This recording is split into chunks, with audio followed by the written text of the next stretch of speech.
અહેમદાબાદ મિત્ર ન્યૂઝમાં આપનું સ્વાગત છે. નવરાત્રિના 8મા દિવસે રાજકોટમાં ગરબાની રમઝટ વચ્ચે મારામારીની ઘટના બની. ખોડલધામ નોર્થ ઝોન ગરબામાં વીઆઈપી સિટિંગ પર બેઠેલા એક શખ્સને અન્ય વીવીઆઈપી આવતા હોવાથી પાછળ બેસવા જવાનું કહેતા ગરબાના કાર્યકર્તાઓ સાથે બોલાચાલી કરી હતી, જેમાં તેને કાર્યકર્તાઓ બહાર લઈ જતા ત્યાં તે શખ્સે ઝરી કાઢી અને મારામારી કરી. આ ઘટનામાં 3 લોકોને છાતી, કાન અને હાથ સહિતના ભાગે ઈજા પહોંચતા સારવાર હેઠળ ખસેડવામાં આવ્યા. હુમલાખોરને પણ ઈજા પહોંચતા પોલીસે સારવાર માટે ખસેડ્યો.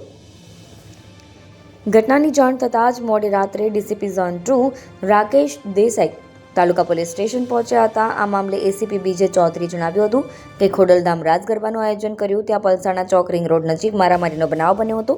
એક કપલ પાસ લઈને બેઠું હતું. તે સમયે કોઈ વીવીઆઈપી ગેસ્ટ આવતા હોવાથી તેઓને વિનંતીપૂર્વક જાણ કરી કે તમે થોડા બીજા સોફા પર બેસવા જતા રહો.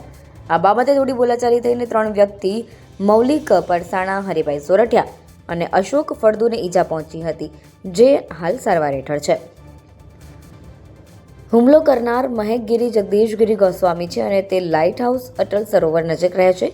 તેને પણ થોડી ઈજા પહોંચી છે, જેને માટે તેને સારવાર હેઠળ ખસેડવામાં આવ્યો છે. તેમ છતાં તેને પોલીસ હસ્તગત કરવામાં આવ્યો છે.